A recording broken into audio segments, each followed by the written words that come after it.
Salut à tous, c'est Alan Duke, j'espère que vous allez bien.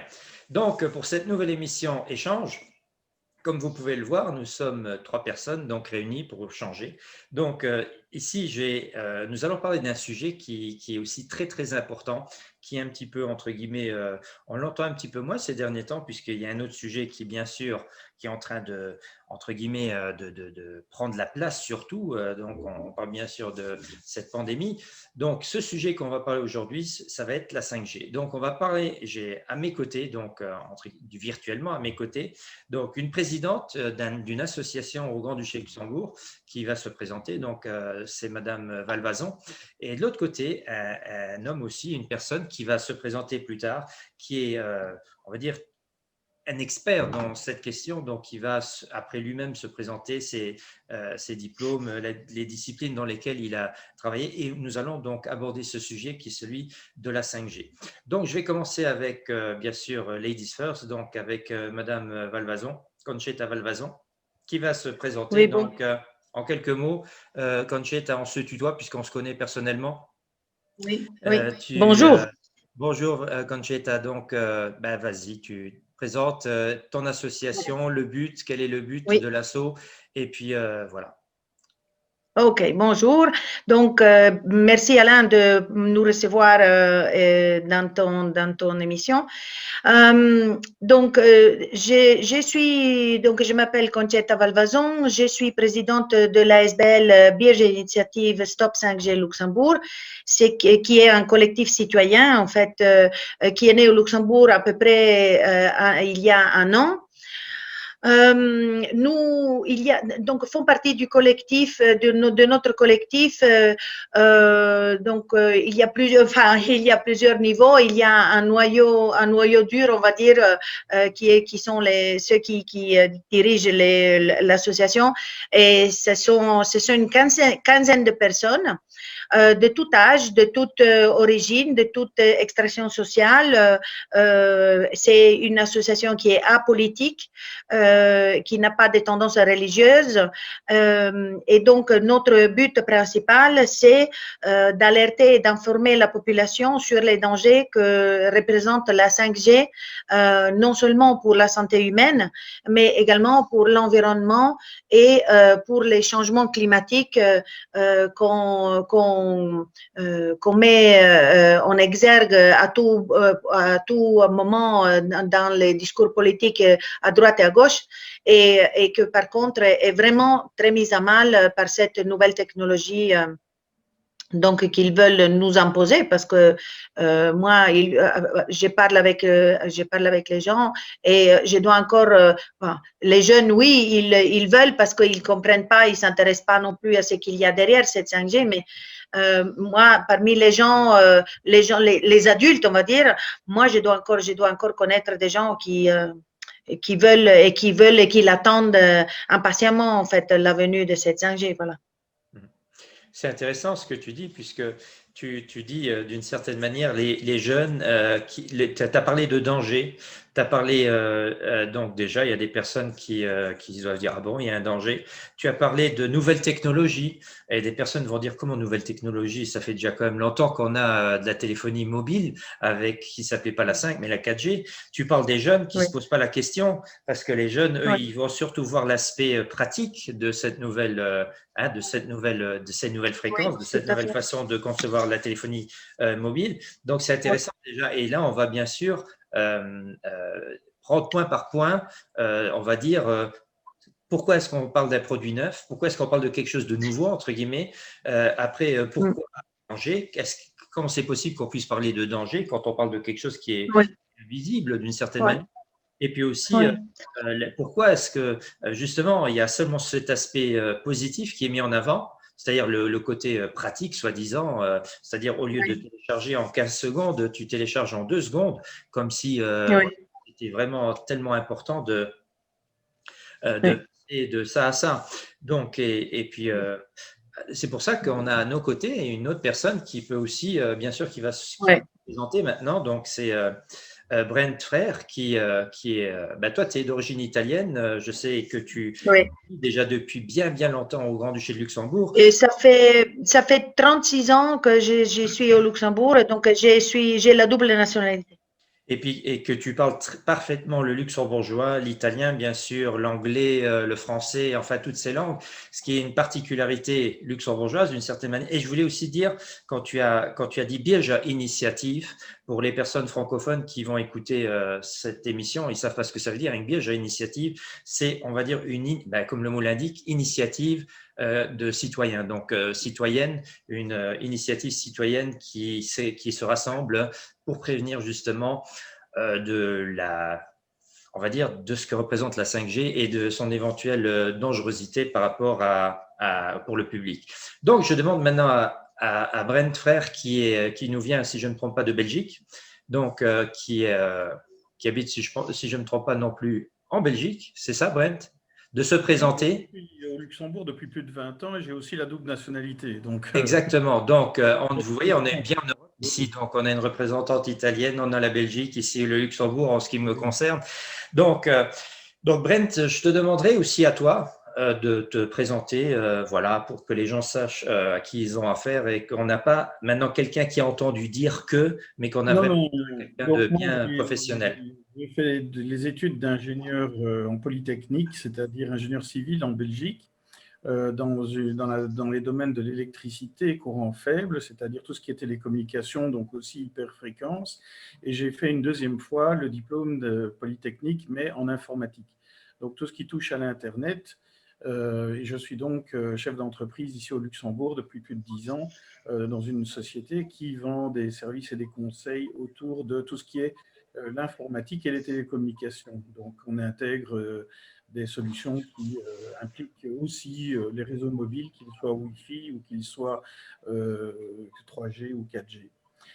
Voilà, et donc moi j'ai été contacté par différents groupes et puis je suis rentré en contact également avec le groupe ici au Luxembourg.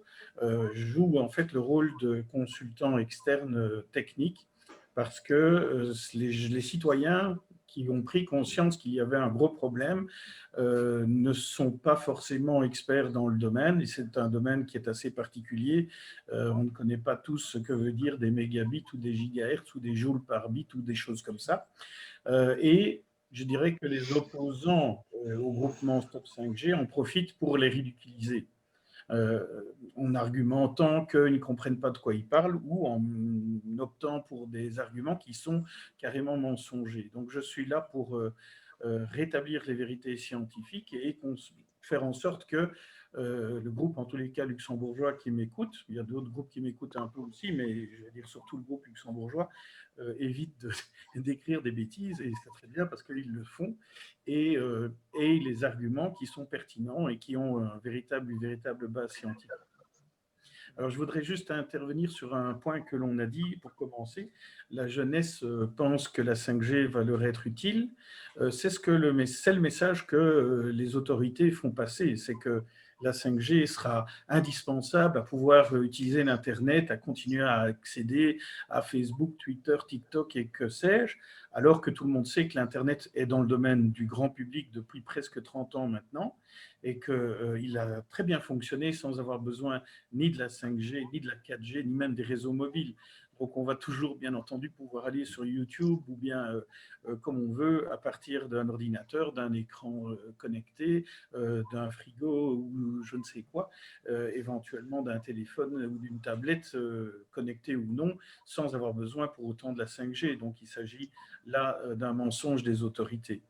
De même qu'ils prétendent qu'on a absolument besoin de la 5G pour faire de la télémédecine, alors que, évidemment, on ne va jamais opérer quelqu'un alors qu'il est en déplacement dans un train ou demander à un chirurgien d'opérer à distance quelqu'un alors que lui-même est sur un bateau ou dans une voiture.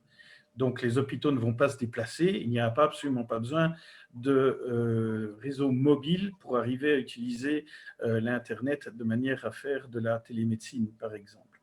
Donc seuls, évidemment, des situations d'urgence, comme par exemple des secouristes en montagne, auront besoin de communication mobile à l'improviste à n'importe quel endroit alors qu'éventuellement il n'y a pas de câble.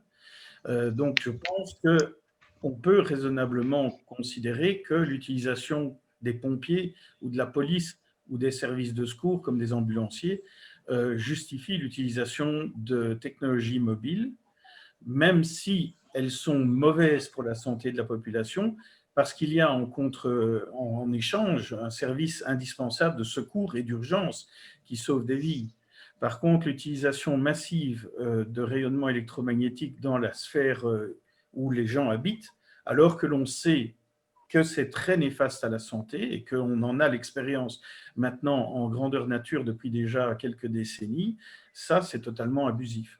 Donc, rassurons les jeunes, ils pourront toujours aller sur YouTube ou sur leur site de jeu. Simplement, ce qu'il faut faire, c'est utiliser des solutions câblées de manière à éviter cette pollution électromagnétique qui est mauvaise pour la santé de la population.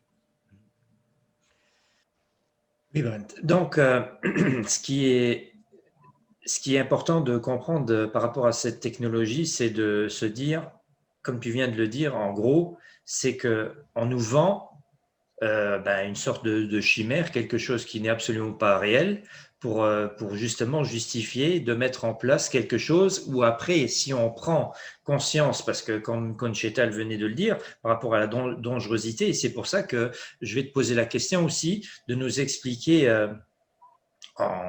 d'une manière, on va dire, simple, puisqu'on veut quand même essayer de toucher un maximum de personnes. C'est quoi la différence entre la 4 ? Pourquoi est-ce qu'avec la 4, il n'y a pas eu, on ne discutait pas de ce sujet-là, et comment ça se fait qu'on a basculé à un moment donné de dire avec la 5, il y a un danger potentiel. Donc c'est quand même important que les gens fassent la différence. Il y avait des groupes qui se battaient contre l'apparition de la 3G, contre l'apparition de la 4G. Et le secteur scientifique se battait déjà contre cette aberration qui est d'utiliser massivement des ondes électromagnétiques dans l'environnement où les gens vivent, déjà à l'époque. D'ailleurs, mon professeur à l'université, mon professeur d'électromagnétique, c'est M. Van der Worst, qui est président d'un groupe de plus de 150 scientifiques en Europe, et déjà à l'époque de la 3G et de la 4G, il était consultant pour la région bruxelloise, et la région bruxelloise a retardé fortement le déploiement de la 4G, ou de la 3G, je pense même, et réduit fortement les normes en matière d'émissions suite à ces recommandations et suite aux expériences qu'il a fait en tant que scientifique et non pas en tant que mandataire de l'un ou l'autre opérateur ou de l'un ou l'autre fabricant de terminaux, mais bien en tant que scientifique et indépendant. Il a fait des expériences sur, par exemple, les effets des ondes électromagnétiques sur des rats sur l'entièreté de leur durée de vie, c'est-à-dire 2 ans et demi, et il a obtenu des résultats absolument catastrophiques, sachant que là, il n'a soumis ces rats qu'au rayonnement d'un simple téléphone normal, c'est-à-dire un téléphone de première génération, un GSM qui fonctionnait à l'époque à 900 MHz et non pas à 26 GHz comme on veut le faire aujourd'hui. Donc, les preuves scientifiques, elles sont là. Étonnamment, les autorités ne veulent pas les reconnaître. Elles prétendent toujours qu'il y a un flou, qu'on n'est pas sûr, etc., que les seuls effets reconnus, ce sont les effets thermiques, alors que les ondes électromagnétiques sont utilisées en médecine officielle pour soigner différents types de maladies, comme des arythmies cardiaques et autres. Il y a des protocoles tout à fait légaux, légitimes et utilisés par la médecine légale, utilisant des ondes électromagnétiques pour soigner des maladies. Donc, les ondes électromagnétiques sont néfastes comme peuvent l'être n'importe quel médicament, surtout lorsqu'elles sont données à dose sur du long terme et à une population qui n'en a pas besoin et qui n'a pas les maladies qui vont avec. Ce qu'il faut bien comprendre, c'est que nous sommes des êtres chimico-électrochimiques, que tout ce qui est médicaments chimiques, on considère qu'il y a des réglementations à respecter, qu'il faut faire des tests avant de les donner aux gens et qu'on ne peut pas le leur donner sans leur consentement. Par contre, là, on nous applique des traitements électriques qui sont en fait du même domaine. Il s'agit de médicaments, mais sans nous demander notre consentement et sans avoir fait ou le moindre test préalable de long terme. Les seules personnes qui ont fait des tests sur de la longue durée sur du vivant, comme des mammifères ou bien des plantes, ont constaté des changements, y compris dans les structures protéiniques, le professeur Belpomme, qui est spécialiste là-dedans et qui a donné une conférence dernièrement au Luxembourg sur le sujet, parlait de suroxydation à l'intérieur des cellules, particulièrement en présence de rayonnements polarisés et lorsque ces rayonnements étaient modulés, c'est-à-dire hachés. Et la 5G a cette caractéristique d'être à une modulation polarisée et hachée, ce que n'était pas la 4G. La 4G était uniquement polarisée linéairement, mais pas hachée. Donc, les choses ne vont que en s'empirant, mais malheureusement, c'est une situation qui existe depuis le début. Les premiers déploiements, donc le réseau GSM classique qui a été installé à partir du début des années 90, et j'ai participé d'ailleurs au test à l'époque pour Motorola, eh bien, on pouvait dire qu'on ne savait pas qu'il y aurait des problèmes, mais depuis au moins une vingtaine d'années, on sait qu'il y a des effets médicaux négatifs sur la santé humaine, qui sont des effets de dépression, des effets de problèmes d'arythmie cardiaque, qui sont des problèmes de manque de sommeil et tout ce genre de choses, sans parler évidemment de l'augmentation des cancers et de la diminution de la fertilité, tous des problèmes que les responsables ne veulent pas reconnaître. Ouais. Bon, si je comprends bien, Concheta, il y a vraiment un souci avec cette 5G par rapport au corps humain, donc ça peut poser des problèmes. Est-ce que tu pourrais nous dire plus? Est-ce que toi, tu pourrais nous donner, entre guillemets, une liste de pathologies ou de problèmes qui ont été même prouvés par rapport à cette 5G? Absolument. En fait, comme Brent a si bien souligné, le problème n'est pas strictement la 5G au sens strict, mais c'est toute la problématique des champs électromagnétiques. Si bien que tu as dit que on peut nous rétorquer le fait qu'avec la 3G, la 4G, il n'y avait pas de problème. Non. En fait, on n'avait pas, au moment de l'introduction de toutes ces nouvelles technologies, on n'avait pas encore le recul nécessaire pour faire des études sur le long terme. Sur les études sur le long terme, je vais revenir tout de suite.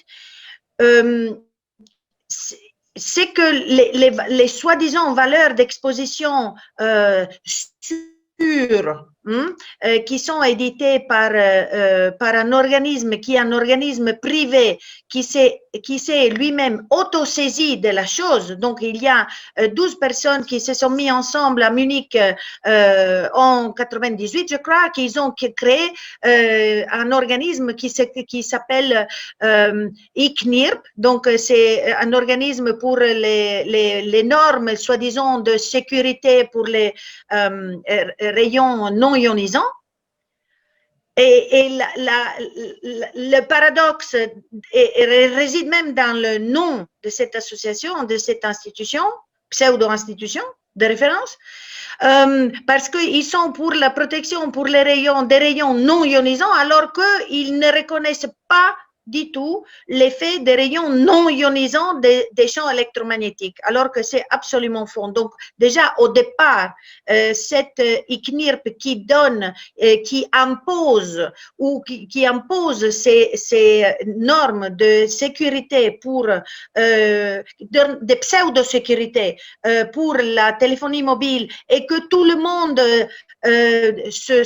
s'empresse d'appliquer ou se pavane de dire « Ah, mais nous, on est juste en dessous des normes dictées par l'ICNIRP ». En fait, les normes de l'ICNIRP, c'est du vent, en fait. C'est du même aveu du président de l'ICNIRP, M.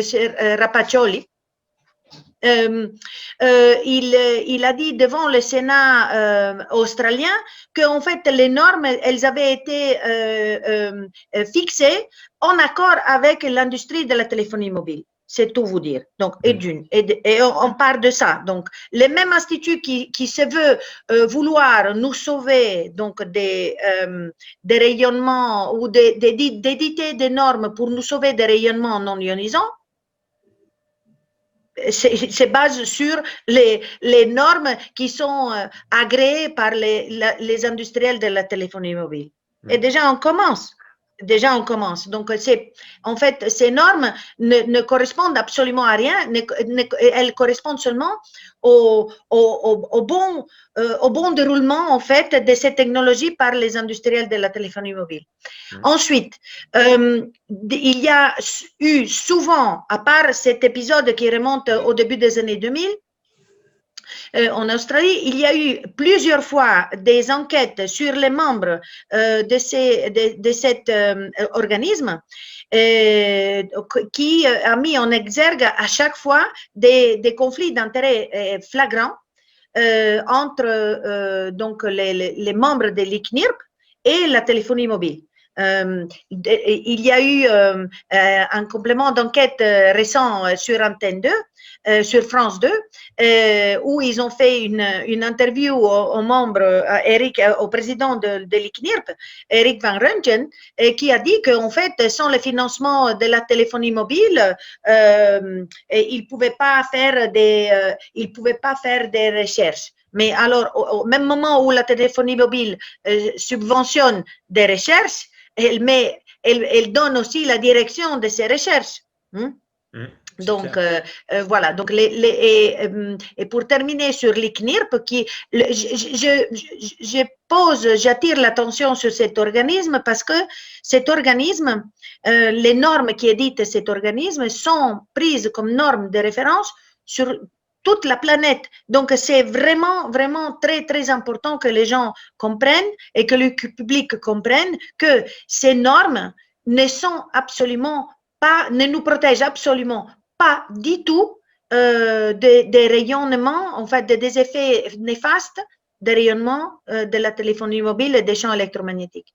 Le tout dernier rapport qui, pour une énième fois, a mis en exergue, mais vraiment de façon éclatante, les conflits d'intérêts de 12 sur les 14 membres de l'ICNIRP a été publié en juin 2020 et a été commissionné par Michel Rivasi et un autre membre un autre député européen, donc du Parlement européen. Et donc, et là, une fois de plus, on met en exergue l'intrusion et l'implication et les conflits d'intérêts qui gangrènent cette institution que, je répète encore une fois, est privée et donc elle n'est soumise au contrôle de personne. C'est elle qui décide qui rentre, qui ne rentre pas et bien sûr ne rentrent que ceux qui partagent les mêmes points de vue. Donc, c'est-à-dire que, à part l'effet thermique, les champs électromagnétiques émis par les antennes de téléphonie mobile n'ont aucun effet. Et ce qui est absolument faux. C'est faux. Pourquoi je dis que c'est faux? Parce qu'en 2018, il y a deux grandes études. Enfin, les scientifiques déjà mettaient en garde depuis longtemps parce que de par leurs études, les scientifiques, je parle des chercheurs, je parle des biologistes, je parle des médecins, je parle des cliniciens, mettaient déjà en alerte, mais on leur rétorquait qu'il n'y avait pas d'études pour étayer leur cri d'alerte en fait concernant le rayonnement donc de la téléphonie mobile. Mais alors en 2018, il y a eu la publication donc de deux énormes études. Et je dis bien énormes parce qu'elles ont pu se porter, donc elles ont pu être menées sur 10 ans à chaque fois. Donc, c'est-à-dire, elles sont parfaitement indépendantes. Une, elle a été menée sur demande de la Food and Drug Administration américaine, donc par le National Institute of Health, et c'est le National Toxicology Program, qui est donc cette étude du National Toxicology Program. C'est une étude qui a été menée aux États-Unis sur les normes de l'ICNIRP, bien sûr, voilà. Donc, on a tenu compte donc dans cette étude des normes de l'ICNIRP. Et c'est une étude qui a été menée bien sûr sur les animaux, donc sur des rats. Et on a trouvé que et donc la particularité, pardon, de cette étude a été que dès le départ, les chercheurs qui ont voulu mener cette étude se sont mis d'accord avec la Food and Drug Administration d'organiser cette étude d'une façon telle qu'à la fin des études, une fois les résultats publiés, que personne ne puisse mettre en doute ni la méthodologie, ni la durée, ni les animaux qui avaient été retenus pour les expériences et tout ça. Donc, de façon à ce qu'une fois que l'étude arrive à ses conclusions, que personne ne puisse mettre en doute les résultats de ces conclusions. Et c'est que, alors, ça, c'est une fois donc en Amérique en 2018. La même année, sans que les uns sachent des autres, il y a l'Institut Ramazzini de Bologne, qui est une institution privée elle aussi, mais donc du coup, elle est absolument indépendante. Et là, menée elle aussi une étude sur toute la durée de vie des rats. Et là, c'est une étude qui a porté sur 2800 rats. Donc, dès la gestation jusqu'à la mort naturelle de l'animal. Et l'étude de l'Institut Ramazzini a porté sur une exposition de 1,8 GHz. Donc, c'est exactement l'exposition du téléphone portable. Qu'on a n'importe quel téléphone portable a une radiation de 1,8 GHz et c'est pas Brent qui va me contredire. Donc, ce qui s'est passé, les deux études ont été menées l'étude Ramazzini a tenu compte donc de cette exposition plus réduite, on va dire, par rapport aux normes qui ont été retenues pour l'étude du National Toxicology Program américain. Mais toutes les deux études ont révélé des résultats vraiment inquiétants.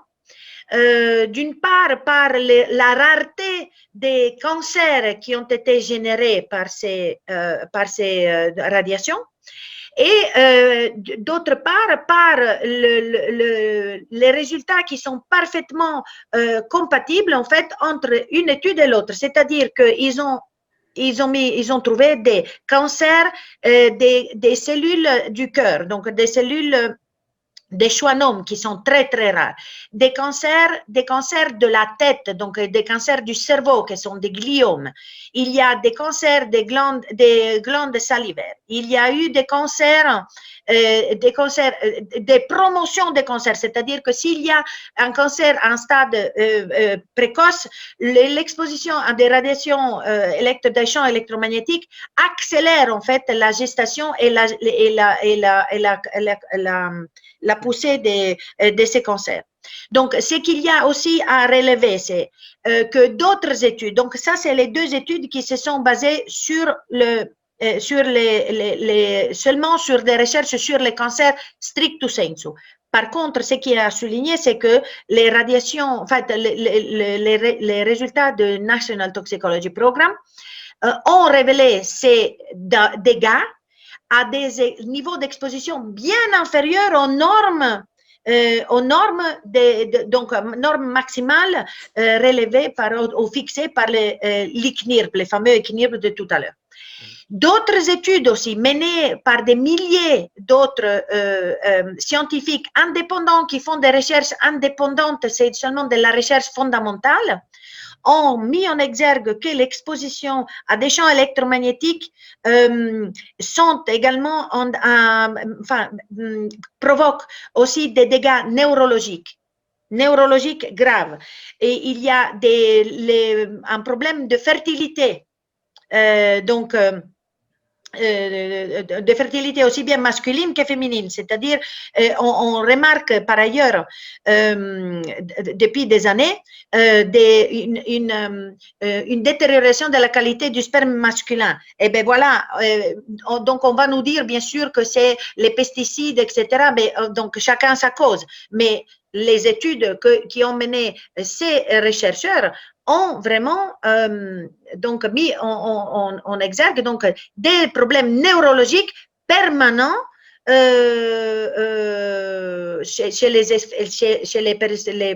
les sujets exposés et des problèmes de fertilité graves, y compris une modification permanente, un dégât permanent à l'ADN. Donc, et ça, c'est particulièrement grave parce que une fois que vous détériorez l'ADN, l'ADN ne peut plus se réparer. Hein? Et donc, le fait qu'on soit exposé de plus en plus à ces champs électromagnétiques ne fait qu'aggraver la situation. Donc, l'ADN ne peut que se détériorer davantage. Et le corps n'a aucune façon pour se régénérer et de ces dégâts qui sont provoqués par les champs électromagnétiques. Ce qu'il faut aussi souligner, c'est que déjà en 2011, le Centre international de recherche sur le cancer des lions, sur demande de l'Organisation mondiale de la santé, avait classé les champs électromagnétiques comme cancérigènes potentiels pour l'homme, déjà en 2011, et que donc maintenant le conseil scientifique du centre sur le cancer de Lyon, donc il s'est autosaisi du reclassement des champs électromagnétiques en cancérigènes avérés, en cancérigènes probables ou cancérigènes avérés, à la lumière des résultats des deux études, donc du National Toxicology Program et de l'Institut Ramazzini. Donc, tout cela sans encore la 5G. Sans encore la 5G. Sur la 5G, il n'y a eu à ce jour aucune étude scientifique qui a été menée sur le long terme. Aucune étude scientifique sur les effets de la 5G sur les vivants. Donc, c'est les résultats, donc les dégâts dont je vous parle là maintenant, ce ne sont que des dégâts liés à la 2, 3 et 4G. Donc, non seulement on vient, avec la 5G, on vient encore en remettre une couche de supplémentaire de champs électromagnétiques bien plus dangereux parce qu'ils sont pulsés. Donc, voilà, oui. Parce que Brent, il voulait rajouter quelque chose. Mais attends, garde bien ce que tu veux dire, Brent, parce que je voulais simplement, entre maintenant Concheta et Brent, je voulais simplement dire, il existe un livre très intéressant que je conseille qui s'appelle L'arc-en-ciel invisible, l'histoire de l'électricité et de la vie. Donc, c'est par un certain Arthur Firstenberg, et c'est un livre qui a été aussi traduit en français, qui explique donc l'histoire des fréquences, en gros. C'est-à-dire, on remonte à un peu plus d'un siècle, donc il faut commencer par l'électricité, tout simplement. On est dans un état naturel, donc il n'y a pas encore de champs électromagnétiques autour de nous. Petit à petit, les grandes villes américaines, voire même européennes, commencent à installer des poteaux électriques. Et de nouvelles maladies, entre guillemets, vont apparaître au fur et à mesure du développement, entre guillemets, de l'homme, donc avec les ondes radar, les ondes, aujourd'hui on va parler ondes Wi-Fi, ondes de la téléphonie moderne et tout ça. Donc ce livre est très intéressant, je répète encore une fois, L'arc-en-ciel invisible, l'histoire de l'électricité et de la vie par Arthur Firstenberg. Donc je laisse la parole à Brent par rapport à ce que disait Concheta. Ce qui est intéressant de savoir, c'est que dès les années 70, aux États-Unis, il y a eu des jugements qui ont reconnu comme maladie professionnelle des employés de grands opérateurs américains qui travaillaient déjà sur des relais, non pas émettant sur la population, mais en directionnel, c'est-à-dire de point à point, et qui émettaient dans les fréquences de 1 à 2 GHz, c'est-à-dire des fréquences qu'aujourd'hui on utilise dans nos poches au niveau des GSM. Donc là, le juge, sur base d'énormément d'experts, a condamné des grandes multinationales américaines à des sommes très importantes puisqu'il y a eu des morts. Donc je pense qu'on ne peut pas penser que les juges américains ont jugé ça sur base de rien du tout et ont condamné une entreprise américaine par plaisir ou par vengeance. Non. Donc les problèmes liés aux ondes électromagnétiques, y compris allant jusqu'à la mort, évidemment qu'on les connaît depuis bien longtemps. Alors, qu'est-ce qui est spécifique à la 5G? Eh bien, effectivement, il y a cet effet donc, de hachage de l'onde. La 5G, contrairement à la 4G, là je vais rentrer un peu dans la technique, elle fonctionne en half duplex, alors que la 4G, 3G, 2G et autres fonctionnent en full duplex. En fait, en full duplex, on émet en permanence sur une fréquence, ma fréquence pour moi émettre, et en même temps l'autre, c'est-à-dire le relais, émet vers moi dans une autre fréquence. Et on émet en permanence. Alors que la 5G, on utilise les mêmes fréquences l'un et l'autre, mais un après l'autre. Comme dans une conversation, quand on n'interrompt pas son correspondant, on attend qu'il ait fini et on parle. C'est comme ça que fonctionne la 5G, et ça, c'est une différence par rapport aux autres générations qui précèdent. Mais ça veut dire que quand vous êtes à côté d'un émetteur, que ce soit un téléphone portable ou que ce soit un relais 5G, vous subissez en fait des impulsions d'émission parce qu'en permanence, l'émetteur va se parler, puis se taire, puis parler, puis se taire, et à une fréquence importante de plusieurs centaines de fois par seconde. Ces ondes, qu'on appelle les ondes pulsées, étaient déjà typiquement des ondes qu'on utilisait dans le domaine du radar, parce que quand on utilise un radar, en fait, comme un sonar pour un sous-marin, on émet une onde et inévitablement, l'objet qui va vous la renvoyer, il n'a pas un émetteur, lui. Il n'est pas là pour vous la renvoyer pour son plaisir. Il la renvoie contre sa volonté et c'est en la détectant que vous savez que l'objet est là. C'est ça le but du radar. Donc, on fonctionne en half duplex. J'émets, j'écoute.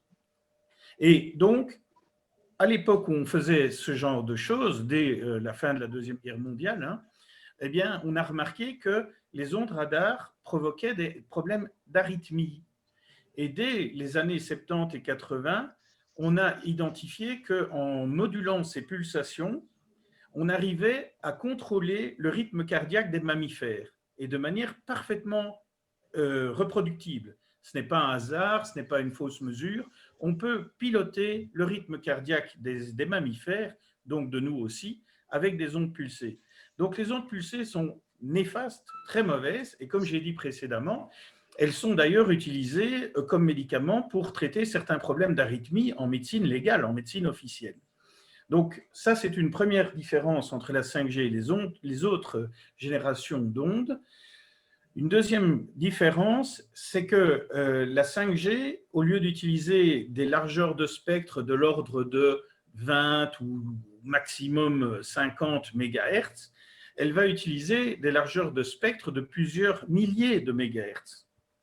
Donc, la quantité de rayonnements électromagnétiques qui vont être émis est colossalement plus importante. Ça, c'est un premier facteur. Un deuxième facteur, c'est que comme on veut pouvoir émettre beaucoup plus de données par unité de spectre disponible, on va utiliser des modulations beaucoup plus complexes avec des niveaux de modulation plus nombreux et ça va amener à plus de consommation et d'émission d'énergie.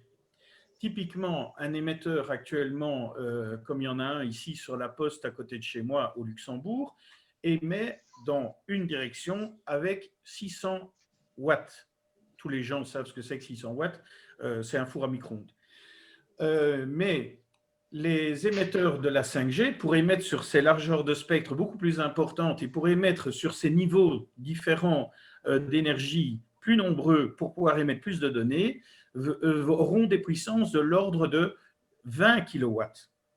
Et donc, on voit qu'on a un rapport énorme de différence, mais c'est un petit peu la même chose que ce qui est arrivé quand on est passé du GSM classique à 900 MHz, où on faisait que téléphoner et s'envoyer des SMS, et qu'on est arrivé petit à petit avec la 3G et la 4G dans un monde où on utilisait de la vidéo sur ces téléphones portables. À chaque génération, on multiplie de manière importante la quantité de données, la quantité d'émissions, la largeur des spectres, les fréquences les plus élevées que l'on utilise, la puissance utilisée.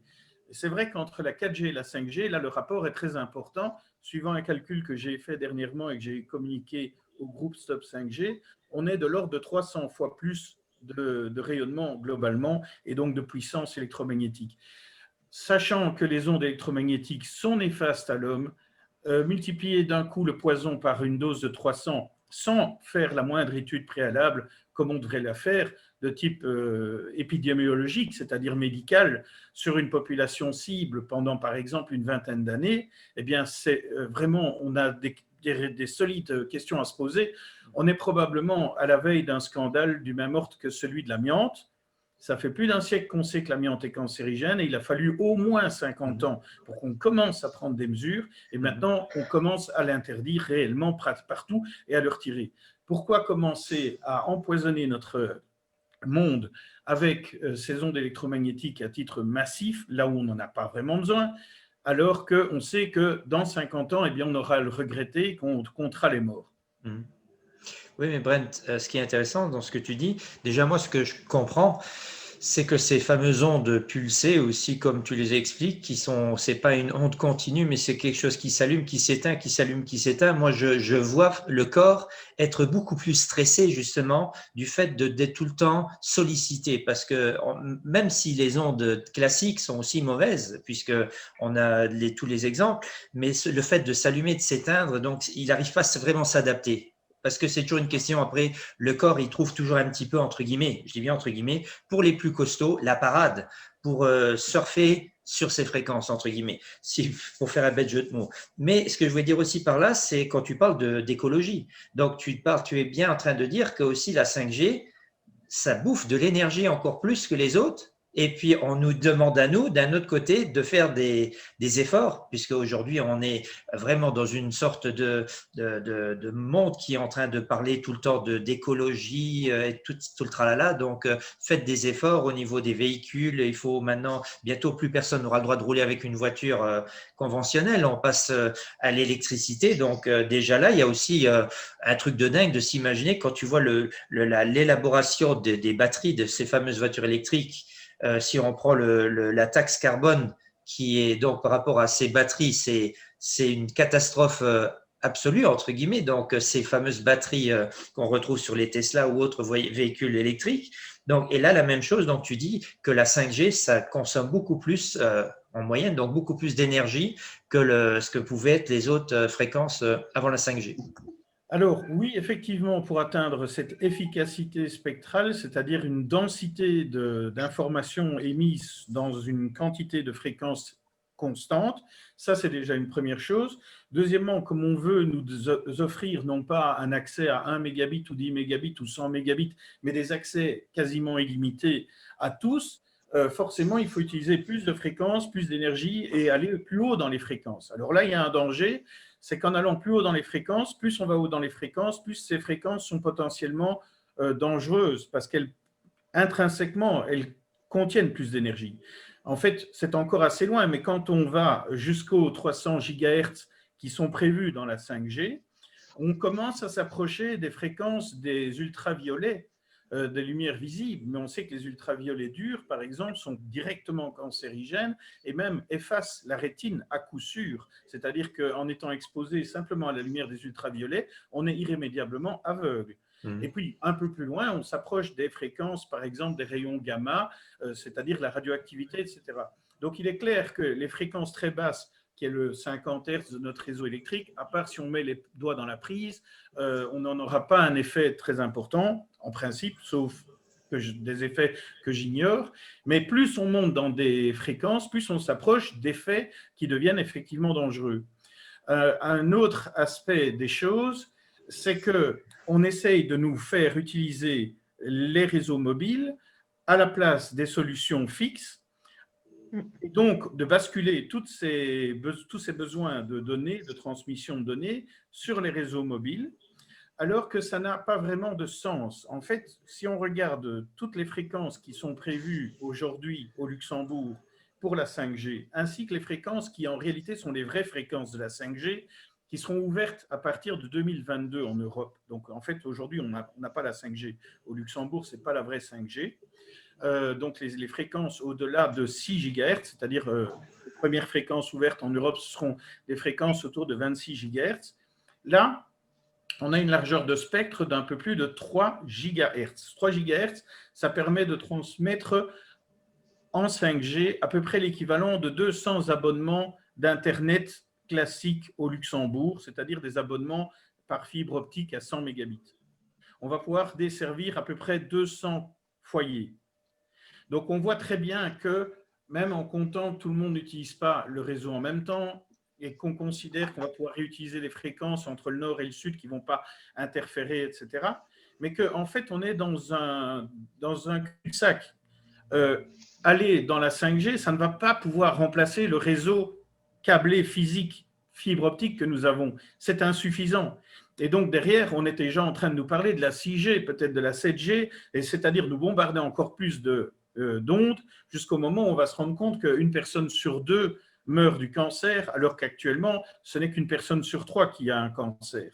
Et on va devoir arrêter cette gabegie, comme on l'arrête avec le glyphosate ou avec les néonicotinoïdes. Bon, peut-être faudrait-il plutôt réfléchir à utiliser simplement ce qui fonctionne et qui n'est pas toxique, c'est-à-dire la fibre optique. Et ta question était de savoir, est-ce que c'est une gabegie énergétique d'utiliser la 5G? Et là, je vais te dire très simplement qu'une fibre optique qui transmet du 100 gigabits, par exemple, consomme moins de 10 watts. Et pour transférer 100 gigabits avec de la 5G, on parle d'émetteurs qui consommeraient, eux, de l'ordre de 20 kilowatts. Donc, tu vois, 10 watts, 20 kilowatts. Donc, d'un côté, on a la fibre optique, c'est une technologie qui consomme 1. Le correspondant en 5G, c'est quelque chose qui consomme 2000. On est dans un rapport de 1 à 2000. Bon, il faut que je fasse les calculs précis plus tard, mais de plus, la 5G ne résout pas le problème de l'Internet. Enfin, il n'y a pas vraiment de problème avec l'Internet, mais je veux dire, la 5G, elle ne sert que le dernier lien de quelques kilomètres ou dernières centaines de mètres entre le relais et le terminal de l'utilisateur. En réalité, les données que tu as sur ton téléphone quand tu es sur YouTube ou n'importe quel autre site, ben, elles viennent de l'autre bout de la planète. Et elle a déjà traversé plusieurs océans à travers, non pas la 5G, mais à travers le réseau Internet qui, lui, est basé sur la fibre optique. Donc, on utilise quelques watts pour faire fonctionner tout l'Internet entre l'autre bout du monde et le poteau qui est au bord du quartier. Et puis là, il faut utiliser une technologie qui consomme des milliers de fois plus d'énergie pour atteindre juste ton terminal. C'est un gaspillage, une aberration absolue. Je l'ai déjà démontré d'ailleurs.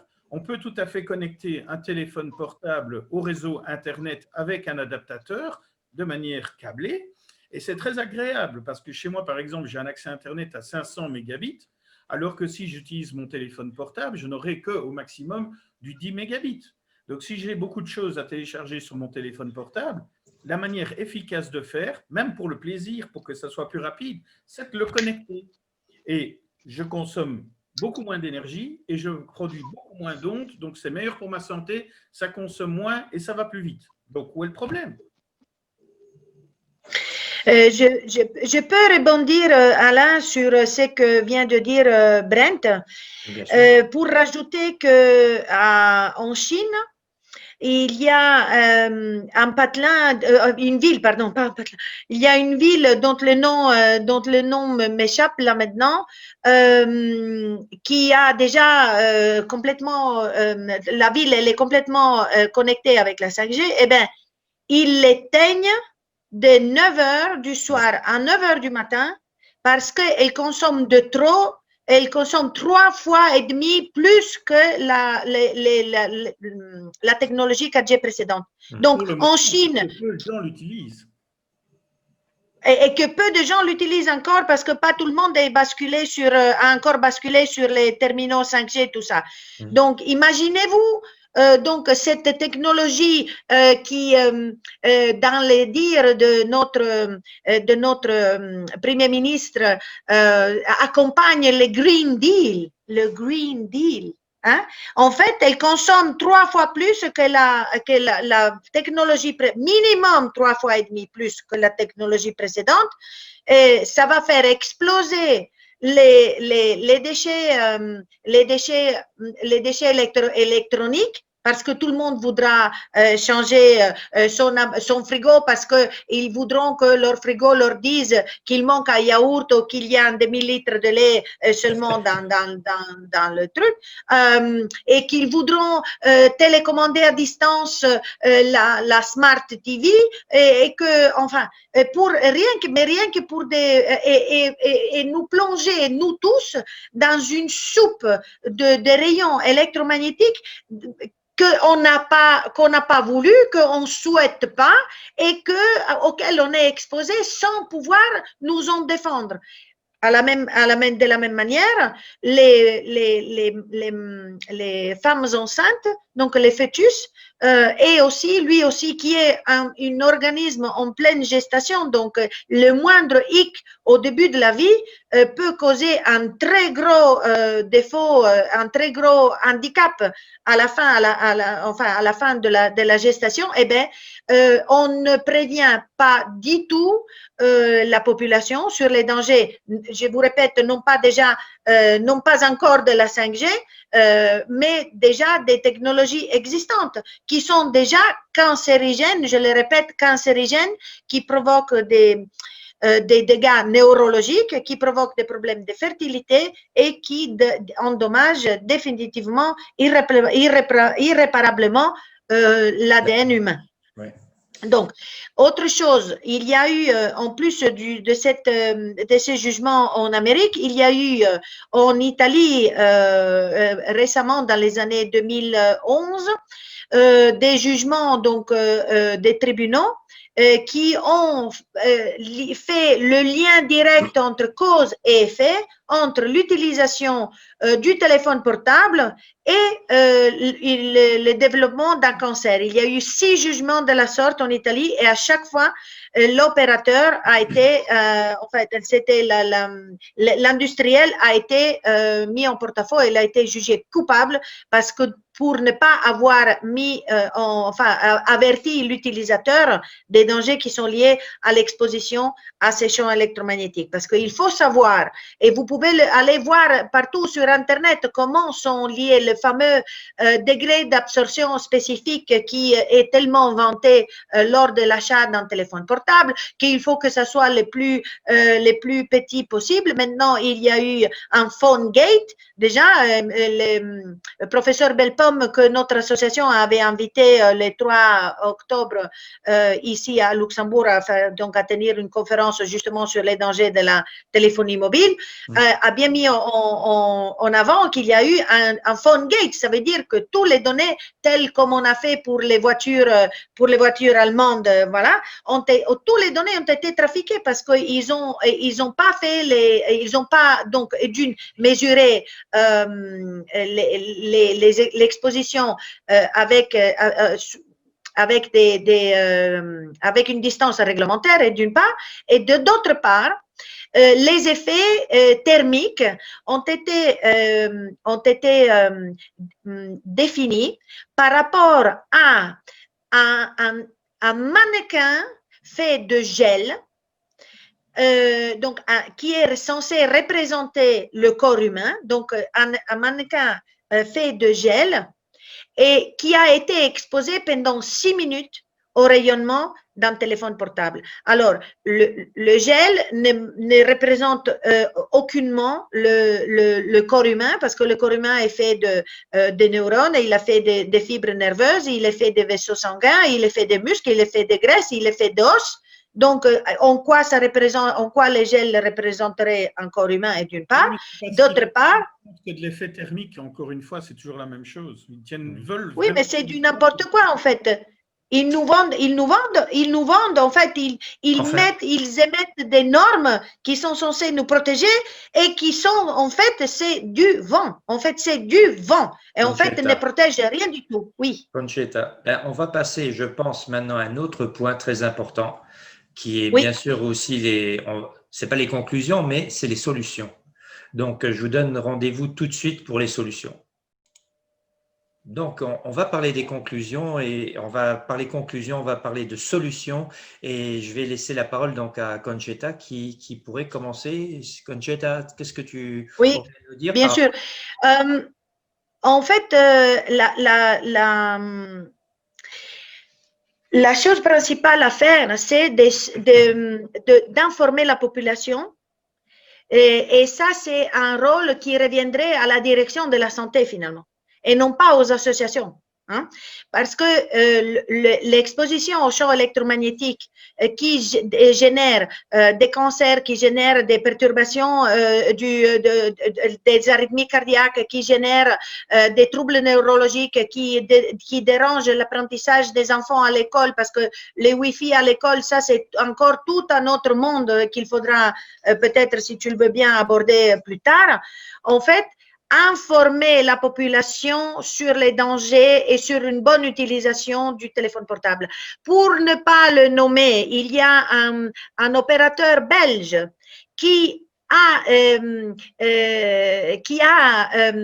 créé une petite vidéo pour sensibiliser ses propres employés au danger de la téléphonie mobile et au danger des rayonnements électromagnétiques, t'imagines? Mais qui est réservé seulement au personnel de la boîte et non pas aux utilisateurs finaux.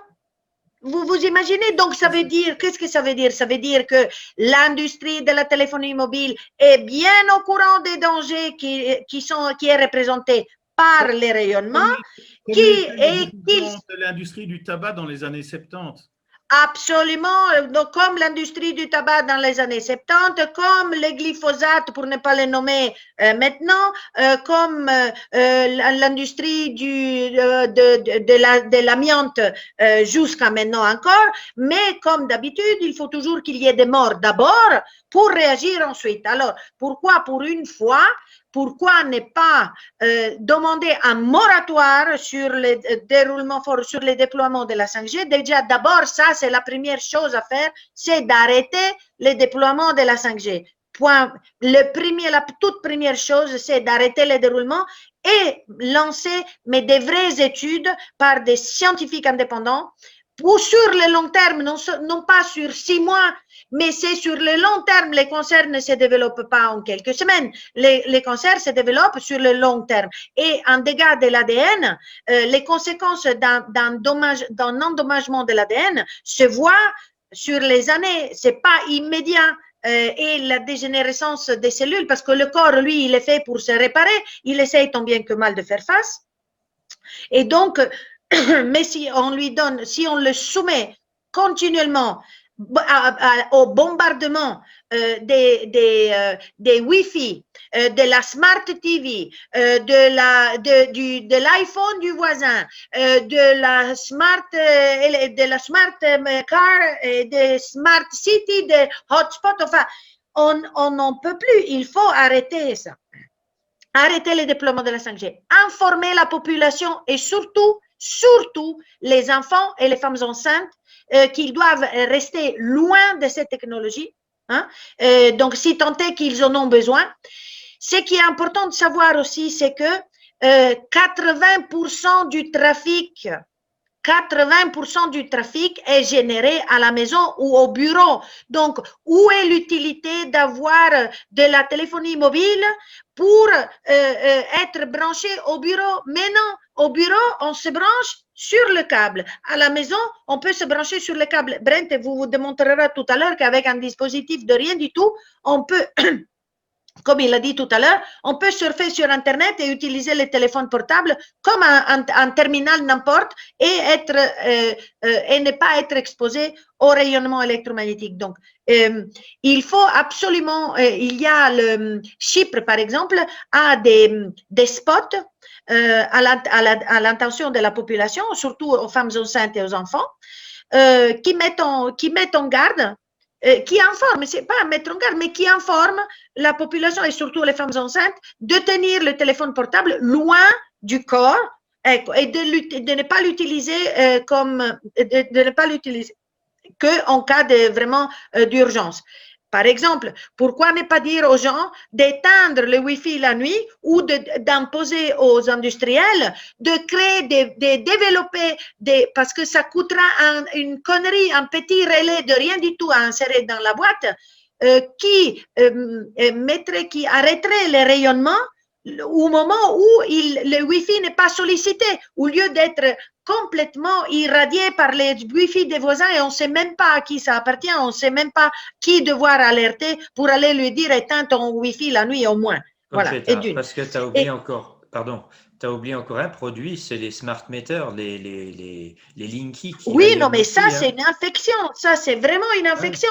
Ouais. Et ça, c'est non, c'est pas seulement les smart meters parce que on les a fait passer, on a mis la lumière seulement sur les compteurs, soi-disant compteurs intelligents, qui, eux, d'après des mesures qu'on a fait, ne rayonnent pas chaque 15 minutes, comme il disait, mais ils rayonnent tout le temps. Et en fait, non, ils rayonnent pas tout le temps. C'est assuré comme pour la 5G, c'est il rayonne et puis il s'arrête, il rayonne et puis il s'arrête. Et ça, pendant dans tous les câbles de la maison, donc tous les câblages électriques, même dans les sous-sols, non seulement par les prises, mais même là, dans les murs où il passe les câbles, eh bien, il y a ce signal qui est envoyé et qui dérange tout le temps le corps, même quand on est chez soi. Alors, un paradoxe, je vous le donne, je me suis installé une appli qui s'appelle ElectroSmart. Ça marche sur les téléphones qui ne sont pas iPhone, qui est sur tous les téléphones avec un système Android, enfin, qui ne soient pas des iPhones, enfin. Et étonnamment, je suis moins exposée au bureau, au rayonnement, qu'à la maison. Alors que ça devrait être l'endroit à la maison, ça devrait être l'endroit où on est en sécurité. Et on ne l'est pas. Et je suis plus exposée au rayonnement des voisins d'en face, parce qu'il faut comprendre que le rayonnement du Wi-Fi, par exemple, il va chercher loin. Moi, je suis au bout de la rue, je capte déjà le téléphone, le Wi-Fi du voisin. Ah oui. Donc, c'est vraiment une information capillaire de la population essentielle. Et c'est nous avons ça comme objectif principal. Notre grand problème, c'est que la presse ne nous suit pas. La presse ne nous suit pas. Est-ce que c'est parce que le ministre de la communication des médias, c'est le premier ministre et que le premier ministre veut implémenter la 5G? Mais ça, alors, je me demande… Conchita, ça, c'est au Luxembourg. Mais encore une fois, pour placer les gens qui nous regardent depuis la France, la Belgique, on est en train de parler justement du Luxembourg, que notre premier ministre est aussi le ministre de la communication. Le ministre de la communication et des médias et le ministre de la digitalisation. Donc, voilà, et il n'y a pas d'échappatoire. Et donc, ministre des médias, ça veut dire que si lui dit aux médias, vous ne publiez rien sur la Birge Initiative Stop 5G, eh bien, les médias s'exécutent.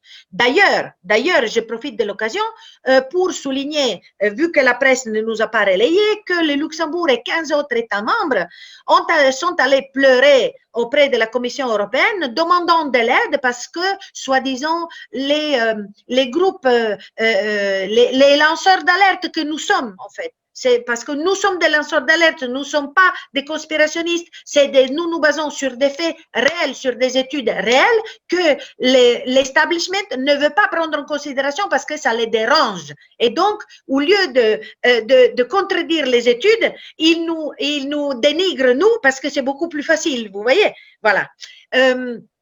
Et donc, les 15 États membres sont allés pleurer auprès de la Commission européenne demandant de l'aide pour pouvoir étouffer les lanceurs d'alerte sur les dangers de la 5G et sur les dangers sanitaires de la 5G, c'est comme ils ont bien pris soin de souligner dans leurs lettres en produisant des études visant à tranquilliser la population. Produire des études dont on sait déjà quel sera le résultat. Voilà, c'est ça la stratégie du Luxembourg pour protéger la population. C'est ça.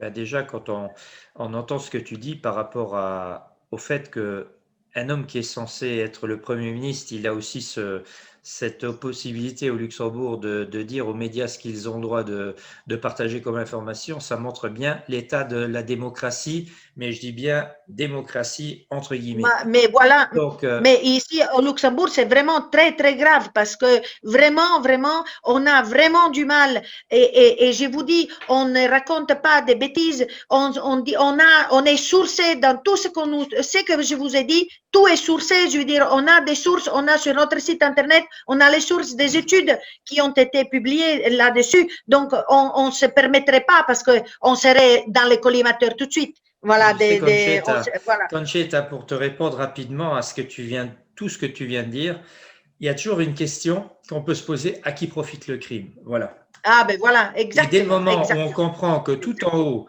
de tous ces groupes, que ce soit maintenant, on parle de téléphonie, ici on est dans le monde, oui, après ça sera, je te donnerai la parole, Brent, je finis juste ma phrase. Dès le moment où on voit un petit peu, parce qu'il y a quand même une forme de, ou bien ils sont fous, ou on a affaire à des fous furieux qui n'ont pas conscience, mais après quand on commence à faire les calculs, on voit bien qu'il y a des personnes qui se font un fric énorme et qui vont se faire un fric énorme quand les gens vont commencer à saigner du nez et tout le tralala. Donc, à qui profite le crime? Et après, à toi, Brent, vas-y. Ce qui est intéressant justement là, c'est de se demander pourquoi l'État pousse à ce point, y compris avec des mensonges, comme l'histoire selon laquelle la voiture autonome aurait besoin de la 5G pour rouler, alors qu'elle roule déjà et qu'il n'y a pas la 5G.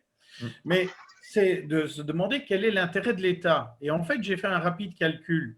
Lorsque on parlait d'attribution des fréquences 4G, le prix de vente qui était en train d'être négocié, il y a des documents publics là-dessus sur Internet, était aux environs de 24 000 € par mégahertz.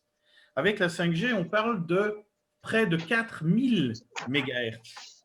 Et ça représente donc un revenu pour l'État de l'ordre de 90 millions d'euros pour des licences qui doivent être renouvelées régulièrement. Donc, on parle là de choses qui s'approchent d'1% du budget de l'État.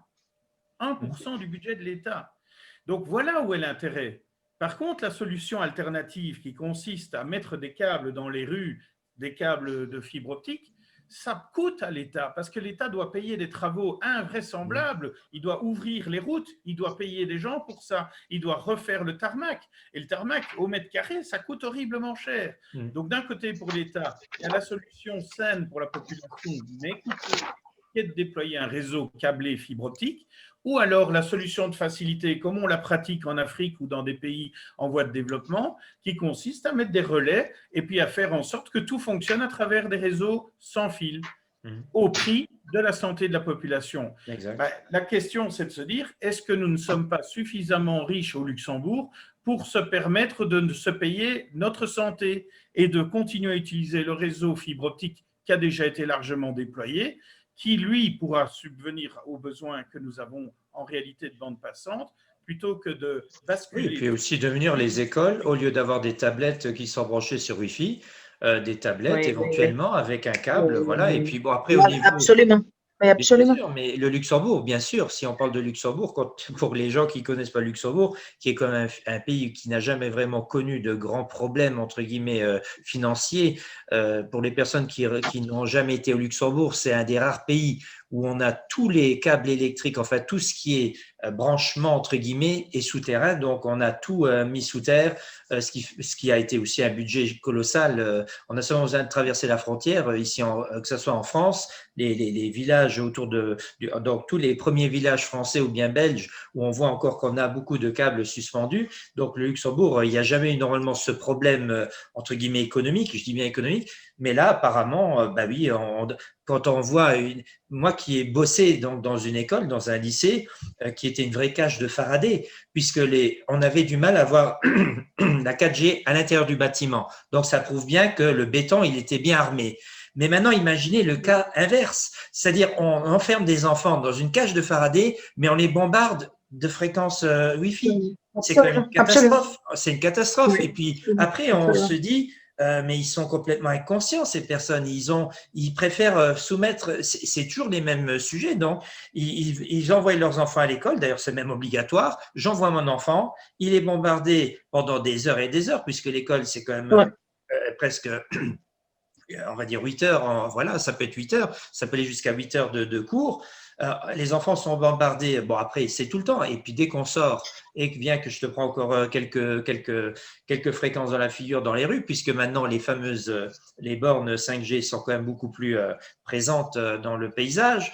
Après, ils rentrent à la maison, bombardement aussi, puisque les gens, ils ont perdu ces réflexes d'avoir un câble pour brancher leurs appareils, ce qui serait, on aurait toujours la même utilité, voire même plus performante. Et puis voilà, mais non, au nom de la paresse, donc encore une fois, parce que c'est le côté pratique, hein, donc la paresse qui est encore une fois mis en avant. Les gens, ils ont toujours tendance à aller vers la facilité. Je ne vais pas m'emmerder à mettre un câble si je peux le faire sans. Et puis, les Smart TV qui sont connectés au réseau de télévision par Internet en Wi-Fi. Or, les technologies mobiles, comme le Wi-Fi ou comme la 5G ou la 4G, devraient être strictement réservées à des applications qui nécessitent la mobilité. Exact. Qu'est-ce qui voit sa TV se déplacer dans son salon pendant le film? C'est aberrant. Y a pas de... Simplement mettre un câble jusqu'à la TV, eh bien, on met le câble. Les solutions, c'est simplement… Mais Bren, c'est le côté esthétique. Voyons, le câble, il est Mais oui, mais c'est là où je me permets de vous interrompre. C'est là où les politiques doivent intervenir, parce que les politiques doivent intervenir, et en imposant pour de toutes nouvelles constructions, parce que moi, j'ai un collègue au boulot qui m'a dit, mais non, nous, on a prévu des câbles, des branchements de la Wi-Fi, en fait, des branchements sur les câbles, pour la fibre optique, dans toutes les pièces de la maison. Donc, du coup, voilà, tu n'as plus les câbles qui traînent, donc tu n'as plus d'embêtement dans la maison. Donc là, les politiques devraient imposer aux constructeurs de la maison de prévoir dans les câblages aussi pour la fibre optique dans toutes les pièces de la maison, de façon à ce que ça suffit d'avoir un câble de 2 mètres et on est branché partout, au lieu maintenant de faire courir le câble dans la maison. Moi, je le fais courir, je m'en fous, j'ai 12 mètres de câble dans la maison, mais je suis chez moi, je fais ce que je veux. Bon, voilà. Donc, et d'une, ça, des deux, de promouvoir, de subventionner, comme ils subventionnent, au lieu de subventionner cette horreur qui est la voiture électrique, que c'est un gouffre, encore une fois, un leurre pour l'écologie, parce que, bon, ça, c'est encore toute une autre histoire, mais bon, mais voilà, donc, au lieu de comment est-ce que je veux dire là, j'ai perdu le fil. Non, tu disais justement, on était sur les câbles à la maison et puis les subventions, que voilà, au lieu de subventionner pour faire des travaux de câblage, pour faire des travaux électriques à la maison. Et là, maintenant qu'on a foutu toute l'économie par terre avec cette histoire de Covid, et là, ça ferait redémarrer le commerce, les artisans, les électriciens, les carreleurs, les peintres, les artisans, voilà. Ça ferait redémarrer. Pour remettre tout un câblage de fibre optique à la maison. Ça, c'est une bonne idée. Et la fibre optique, alors, 80%, donc, je disais, du trafic est généré à la maison ou au bureau, mais 80% de ces trafics est généré pour quoi faire? Pour regarder YouTube, pour regarder du porno, pour regarder Netflix et pour d'autres bêtises du genre. Donc, seulement 20%, c'est absolument nécessaire, vous comprenez? Donc, si on irradie la population, les bébés et tout le monde, on est en train de mûrir des cancers à tire-larigot, à produire des problèmes, des neurologiques. On dérange la communication intracellulaire qui est électrique. Je vous rappelle, le corps humain est électrique. Donc, voilà. Et on vient perturber. Mais on vient perturber tout ça. Et les ondes, on sait que les ondes, nous sommes des êtres électriques parce que ça suffit de passer une main devant une radio, hein, la fameuse radio comme les anciens des radios, voilà, et et ça grésille. Donc voilà l'information, et c'est là c'est là bien l'effet non ionisant, fameux effet non ionisant nié par le fameux ICNIRP, l'effet non ionisant que nous avons, voilà, c'est de faire grésiller la radio, alors que eux, ils veulent nous faire croire que ça n'est rien, voilà. Et informer la population et imposer donc un câblage d'office au départ déjà, et subventionner les câblages, des installations à la maison et imposer aux constructeurs, aux industriels de générer des Wi-Fi qui peuvent se switcher, donc s'éteindre et se rallumer selon les besoins et non pas qu'ils irradient tout le temps. Exact. Voilà. Et il y a des solutions, je suis sûre qu'il y a des solutions. Et puis des solutions techniques. Au niveau solutions techniques, Concheta. il existe une extension du protocole Wi-Fi qui justement prévoit ça, c'est-à-dire qui permet, sans avoir besoin de prendre quelconque mesure personnelle, que l'émetteur, l'access point, n'émette pas. Il est là, il est disponible si quelqu'un en a besoin, il s'allumera automatiquement si quelqu'un le sollicite, mais qu'il n'émet pas lorsqu'on n'en a pas besoin. Et il n'y a qu'un fabricant qui fait un modèle d'access point qui est compatible avec ça. Ça ne coûtera pas plus cher, il suffit simplement d'imposer qu'à partir de dorénavant, les constructeurs d'access point Wi-Fi soient compatibles avec cette norme, et c'est tout. Une autre, tu disais aussi le problème des câbles, mais je voulais en venir avec cette solution. Ici, on a un câble Ethernet classique, donc c'est du gigabit, et on a un adaptateur qui permet de brancher ce câble sur une prise USB qui se branche à un smartphone. Donc, je branche ça de l'autre côté à un smartphone, et on a à ce moment-là le smartphone qui est connecté à Internet par l'intermédiaire d'un adaptateur. Cet adaptateur… Montre mieux tout le machin. Un adaptateur, d'un côté, on a une prise Ethernet qu'on peut mettre ici. Voilà. De l'autre côté, on a une prise que l'on peut mettre dans le smartphone. Maintenant, de ce côté-ci, il y a également une prise pour pouvoir brancher le chargeur. Ce qui veut dire qu'il n'y a pas de câble en plus. Moi, si je dors, je mets mon téléphone portable branché comme ceci. Il est simplement chargé pendant la nuit, exactement comme j'ai besoin qu'il charge pendant la nuit. Mais à travers ce câble, il y a deux choses qui arrivent. À la fois la connexion au réseau et la recharge pour la batterie. Donc, il n'y a pas plus de fil. Mais grâce à ça, si les téléphones étaient prévus pour, et si les opérateurs téléphoniques voulaient bien offrir ce service, alors que ça, c'est totalement possible, pendant qu'il est connecté la nuit comme ça, à côté de mon oreiller, je peux recevoir mes appels et mon téléphone charge sans émission, ni émission émise, ni émission reçue.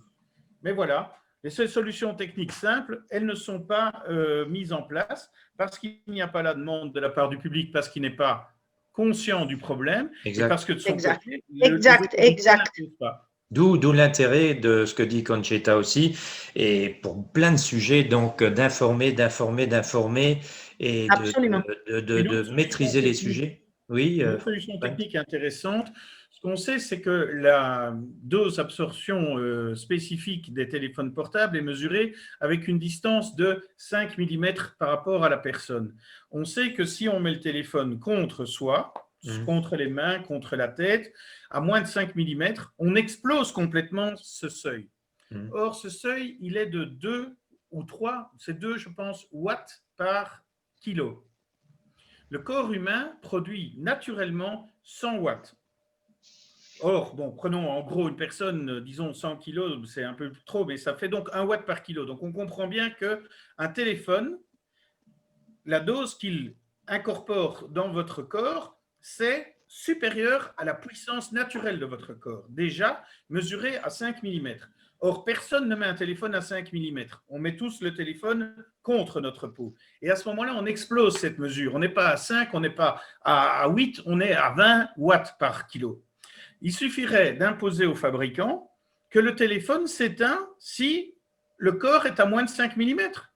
Puisque la norme dit qu'on doit être à 5 mm, vous savez qu'il y a dans les téléphones des capteurs de présence, puisque lorsqu'on le met à l'oreille, l'écran s'éteint et que l'écran tactile ne fonctionne plus. Donc, le téléphone est capable de mesurer si vous êtes à moins de 5 mm. Si vous êtes à moins de 5 mm, votre téléphone s'éteint. Vous verrez qu'il y aura beaucoup moins d'utilisation du téléphone portable. Pourtant, c'est une mesure qui serait raisonnable. Oui, il y a plein de solutions. Après, il y a aussi après, le but du jeu, c'est bien sûr d'éviter d'aller trop loin, parce que c'est toujours la première chose. Je veux dire, on travaille en amont, on travaille toujours à la racine du problème, c'est-à-dire d'éviter d'avoir une couverture 5G qui ne sert à rien, ou bien peut-être si, mais ça va être plutôt pour des raisons, on va dire, officieuses, enfin secrètes, entre guillemets, mais on ne va pas rentrer dans ce sujet-là. Mais ce qui est sûr, c'est d'abord de travailler en amont, à la racine du problème, et en cas de si maintenant on ne peut pas l'éviter, ben, c'est déjà que chaque personne ait conscience comment est-ce qu'il est en mesure de protéger sa demeure, le lieu où il va vivre. Après, le problème que Concetta évoquait avant, c'est que moi, j'ai beau faire attention, mais est-ce qu'il en est de même pour le voisin qui habite en dessous, le voisin qui habite au-dessus, et puis moi, Exactement, et moi, je me trouve alors quand exactement. même, mais il existe quand même des solutions éventuelles de peinture à base d'aluminium ou des choses comme ça qui Oui, peuvent oui, permettre un petit peu de se protéger, voire même des habits, des oui. choses qui ont été confectionnées pour protéger le corps, que ce soit à Mais la ils sont tête. hors de prix, Alain, ils sont hors de prix. C'est D'accord, vraiment, Conchita, mais c'est encore une réservé à fois, une élite, je viens de donner des encore une fois. solutions. J'ai dit si on ne peut pas éviter, parce qu'encore une fois, on est Oui. devant un Goliath, vraiment une entité tellement gigantesque qui fait qu'on ne peut faire que ce qu'on fait actuellement, c'est-à-dire on essaye de prévenir pour éviter. Mais si demain on se retrouve là-dedans, ben, c'est d'essayer un petit peu de se protéger aussi bien que possible, voir aussi ses enfants. Et puis c'est là aussi avec des solutions techniques, comme vient d'évoquer Brent, avec des câbles particuliers. Oui, Brent. On nous dit que c'est le consommateur qui émet le besoin, qui en fait a besoin de ça. Le consommateur, il a le droit de choisir ce qu'il veut et il choisit en particulier en achetant. Le seul vote que le consommateur peut faire, c'est de décider d'acheter à X, à Y ou de ne pas acheter.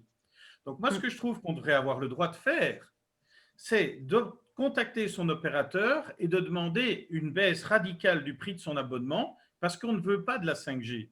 Moi, je n'ai pas besoin de payer pour la 5G. Je n'ai pas un terminal compatible et j'en ai absolument pas besoin. Exact. Ouais. Donc, je demanderais d'avoir 50 ou 80% de réduction sur mon abonnement et sur mes communications parce qu'en réalité, le réseau 4G ou 3G, il est amorti. Or, ce qu'on me demande aujourd'hui de payer comme abonnement, c'est en fait pour mettre en place la 5G alors que je n'en ai pas besoin et que je ne l'ai pas demandé. Exact. Donc, c'est un droit du consommateur de choisir en quoi il paye. Or, au Luxembourg, on voit que tous les opérateurs sont mis d'accord, et ce n'est pas que le cas au Luxembourg, malheureusement, de dire ah ben, pour le même prix, vous avez la 5G aussi. Ah, Ce ouais. n'est pas vrai. On n'a pas la 5G pour le même prix. D'abord, on n'a toujours pas la 5G aujourd'hui. Mais deuxièmement, ce que ça veut dire, c'est que le prix qu'on paye est beaucoup trop cher parce qu'on n'utilise pas la 5G et qu'on n'en veut pas. Si on dit aux gens, vous pouvez avoir 80% de réduction sur vos communications, sur votre abonnement, si vous renoncez à la 5G, vous allez voir subitement qu'il n'y aura plus d'argent pour construire les nouveaux relais et les nouveaux poteaux qu'il faut pour la 5G. Parce que les opérateurs, ils n'auront plus de clients pour ça. Voilà, on aura la vérité du marché, la vérité démocratique, la vérité du consommateur. Ça, c'est important. Oui, c'est vrai. Moi, j'avais la même réflexion. Moi, avec mes besoins personnels, ce qui était actuellement sur le marché, c'était OK. Moi, j'ai pas besoin de. Après, bon, il y en a comme. Après, c'est toujours la question. Oui, on crée comment dire, le besoin entre guillemets qui est quelque chose qui est complètement une illusion. On n'en a pas vraiment besoin. C'est comme ça que le système fonctionne. On crée un besoin. Les gens vont tous vouloir l'avoir. Et après, on peut plus aller en arrière. Donc, en gros, parce que l'histoire du portable, c'est un peu la même chose. Et c'est ça qui prouve, en gros, ce que Brent dit, que la 5G n'est même pas encore vraiment en fonction, puisqu'on n'a pas besoin de changer de portable. D'accord? Le jour où on dira aux gens, écoute, parce qu'on a bien vu comment ça fonctionnait. Moi, j'ai dû changer de portable parce que l'ancien ne pouvait plus télécharger ou il était complètement saturé, entre guillemets. Donc, le jour où on est vraiment forcé de changer de portable, ça veut dire que vraiment, il y a quelque chose de nouveau qui est sur le marché. Mais actuellement, on n'en est pas encore là. Je veux dire, ils vendent le produit où il y a éventuellement qui va permettre de pouvoir fonctionner avec la 5G, mais les anciens modèles fonctionnent encore aujourd'hui. Ça veut dire qu'il n'y a pas vraiment de 5G. C'est tout à fait cohérent, ça. Non, ce qu'on est en train progressivement de décommissionner, c'est la 2G. Donc aujourd'hui, encore des téléphones en 2G ou en 3G fonctionnent. Ouais. Et franchement, je pense que moi, je pourrais utiliser encore de la 3G sans problème. De nouveau, des solutions techniques, par exemple, j'écoute beaucoup de podcasts quasiment toute la journée. Eh bien, ces podcasts, je les télécharge préalablement quand je suis chez moi, c'est-à-dire soit câblé, soit par le Wi-Fi chez moi. J'utilise également le GPS, mais je n'utilise pas Google Maps. J'utilise un système qui a téléchargé préalablement les cartes et qui s'appelle OpenStreetMap. Et là, je n'ai absolument pas besoin de data. Pourquoi est-ce que j'utilise ça? c'est parce que je voyage beaucoup en Asie, en Afrique, en Amérique du Sud, etc. Et chaque fois que je suis là, j'ai besoin de mon GPS, j'ai besoin des cartes, j'ai besoin de me retrouver. C'est absolument vital et je ne veux absolument pas de service data parce que c'est hors de prix. Donc, ces solutions-là, elles fonctionnent parfaitement bien. Il suffit de vouloir les utiliser, elles sont disponibles. Donc, on va faire un petit tour pour les conclusions. En gros, Concheta, je vais commencer par toi, ensuite Brent pour finir, et puis un petit mot pour conclure. Et c'est pas impossible qu'on fasse une deuxième émission parce que le sujet, il est tellement vaste. Donc, mais je demanderai à toi, Concheta, de faire en 2-3 minutes. Bien que sur les solutions techniques, par exemple, on peut faire 1 heure sur plein de solutions techniques. Exactement. Donc, ce serait exactement. Mais lorsque aujourd'hui il y a un émetteur radio comme RTL et il est écouté par 2 millions de personnes, il y a une émission radioélectrique, il y a 2 millions de personnes qui reçoivent le signal. Alors que lorsqu'on travaille avec des solutions Internet, on n'utilise pas ces technologies-là, alors qu'elles sont disponibles sur l'Internet, les solutions broadcast et multicast. Bizarrement, on ne les utilise pas. Ça veut dire que s'il y a 2000 auditeurs, il y a 2000 émissions, il y a 2000 points d'émission, il y a 2000 récepteurs qui sont occupés à chacun recevoir leur propre émission. On multiplie par 2 millions, pardon, pas par 2000, par 2 millions la quantité de rayonnement électromagnétique. Mais où va-t-on? Pourquoi? C'est aberrant. Ça tient la route si on considère que ce n'est pas grave, mais c'est grave pour la santé et pas seulement pour la santé, c'est grave pour l'énergie. D'accord. Oui, l'environnement, oui. Concheta, un petit mot de conclusion? Donc, oui, non, mais la conclusion est que, je me répète, c'est qu'il faut arrêter les déploiements tant qu'on n'a pas des études vraiment fiables, déjà rien que sur la santé humaine et sur l'environnement. Alors, il y a aussi ça impacte aussi les animaux et les plantes, la 5G. C'est pas que nous. En fait, et ça, on n'a pas du tout encore abordé et ça va pas être l'objet dans les conclusions. Mais j'ai dit, arrêtons la 5G, voyons ce qu'elle fait parce que personne n'est maintenant en ce moment capable de me dire quels sont les effets qu'elle aura sur la santé, sur les abeilles, sur les animaux sauvages, sur les plantes et sur les champs magnétiques terrestres. On ne le sait pas. Et d'une. Des deux, il faut informer la population sur les dangers qui sont représentés par la technologie actuelle déjà, maintenant. Et troisièmement, imposer des solutions au niveau politique, économique, qui ferait d'une part redémarrer l'économie, l'artisanat, comme j'ai dit, avec des subventions pour recabler les maisons, parce qu'il y a des gains, il faut seulement les câbler. En fait, voilà, pour recabler les maisons avec des points de fibre optique dans toutes les pièces. Et informer à nouveau, informer. Voilà. Merci, Concheta. Brent, je vais te laisser à toi le dernier mot. Je dirais que les solutions techniques, elles sont là. Les scientifiques, il ne faut pas tirer à boulet rouge sur eux parce que ceux qui sont honnêtes, c'est-à-dire ceux qui sont indépendants de tout intérêt économique, sont tous arrivés aux mêmes conclusions, c'est-à-dire soit ils ont mis en évidence des problèmes véritablement graves liés à la santé et à des effets biologiques autres que thermiques des ondes électromagnétiques, soit ils n'ont pas trouvé d'effet.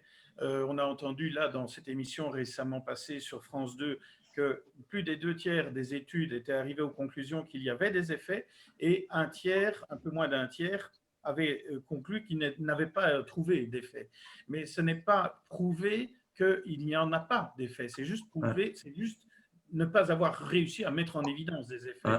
Il n'y a nulle part jamais eu de preuve que les ondes électromagnétiques n'avaient pas d'effet. Par contre, 2/3 des études prouvent qu'il y en a des effets négatifs, des effets positifs aussi utilisés en médecine, mais autres que les effets thermiques. L'autre problème, ce n'est pas seulement la santé, c'est évidemment l'énergie. Et comme je dis, grosso modo, pour le dernier segment de transmission de même pas quelques centaines de mètres, on parle de plusieurs milliers de fois plus d'énergie que pour transmettre l'information depuis l'autre bout de la planète. Non, mais ça n'a aucun sens. Une technologie genre fibre optique. Donc, pourquoi allons-nous dans cette direction-là? La solution, là, on l'a déjà mise en place au Luxembourg, c'est la fibre optique. Et une fois qu'on aura migrer notre esprit vers cette solution-là, on trouvera des tas de belles solutions. Il ne faut pas penser qu'on aura des câbles partout, etc. Moi, j'ai vu des jeunes qui avaient équipé un canapé avec des prises USB et des prises électriques parce qu'ils trouvaient que c'était plus pratique pour pouvoir jouer avec leur tablette. Eh bien, il y a moyen d'intégrer des prises comme ça dans du mobilier. Il y a moyen d'avoir des câbles fins et souples pour transmettre. Isolés, c'est possible. Quand on n'en a pas besoin, ça disparaît dans le mur. Il y a également la possibilité de transmettre non pas en Wi-Fi ou en câblé, mais en Li-Fi, c'est-à-dire à travers des lampes qui émettent. Et donc, dans un salon, vous pouvez avoir un plafonnier qui émet, que ce soit en infrarouge ou en lumière visible, et avoir à ce moment-là nos terminaux, mais simplement équipés également, non pas de 4 ou 5 caméras, mais d'un petit récepteur Li-Fi, et qui permettrait d'avoir Internet simplement en étant à la lumière de notre plafonnier. Voilà. Donc, les solutions techniques, elles sont là partout. Il y a juste besoin de les sélectionner, de prendre celle qui vous plaît le mieux. Ben, je pense que c'est une superbe conclusion parce que ça ouvre aussi la voie pour une prochaine émission où vraiment nous allons donc aborder toutes les solutions techniques qui existent. Parce que c'est pas tout de dire le bébé il est en train ou bien le bateau il est en train de couler, mais c'est aussi de dire il y a un autre bateau qui peut se construire et c'est sur ce bateau-là qu'on veut tous retrouver. Donc je vous remercie d'avoir participé à cette émission. Je vous remercie chaleureusement. Donc je vous dis à très bientôt. Et pour les personnes qui ont vu cette émission, ben je vous remercie d'avoir aussi suivi cette émission. Je vous dis à très bientôt pour un autre épisode d'échange. À très bientôt. Donc ciao ciao. À la prochaine. Ciao, ciao, Alain. Merci beaucoup. Ciao, ciao. Merci. Ciao.